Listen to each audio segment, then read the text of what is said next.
Ignore my crap advice if you think my photos suck and you can do better. Otherwise, I think the Mavic 2 Pro is fantastic. It shoots at 20 megapixels versus 12 megapixels on the Mavic Pro 1. Better dynamic range because of a full 1-inch sensor. Although 90% of the people I'm seeing using this and justifying paying $1,800 for a Mavic 2 Pro with a battery and equipment are not using half the potential of what they're getting out of the Mavic Pro 1. You should get a Mavic 2 Pro once you know how to shoot in HDR and you've used that effectively with raw photos in Lightroom. I'm talking about merging them together and getting all the data out of that. So that's when the dynamic range comes into play, when you've already been using that out of the Mavic Pro 1. 2, shoot raw photos to begin with. That shouldn't even be a question. If you aren't using raw and you're using the standard JPEGs that the tiny iPhone processor tries to give you with the app and the tiny one inside the camera on the drone, you have a whole magical world of color and light and data that you have yet to unlock if you aren't shooting raw. So get on that first and edit with Adobe Lightroom, and it's knobs and sliders. Seriously, it makes it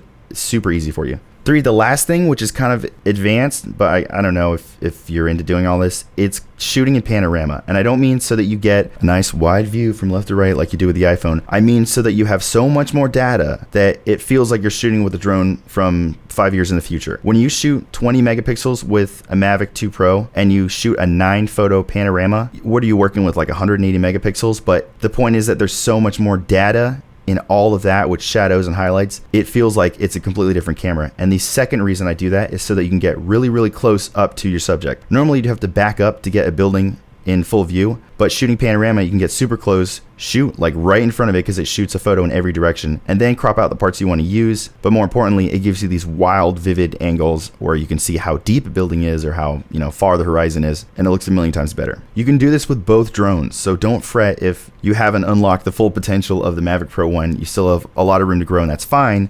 You're just saving yourself money. But once you master these things and figure out how to use them right, when you move up to a Mavic 2 Pro, it's a great big relief. But don't stress about spending more money until you're getting all the use out of the drone you already have.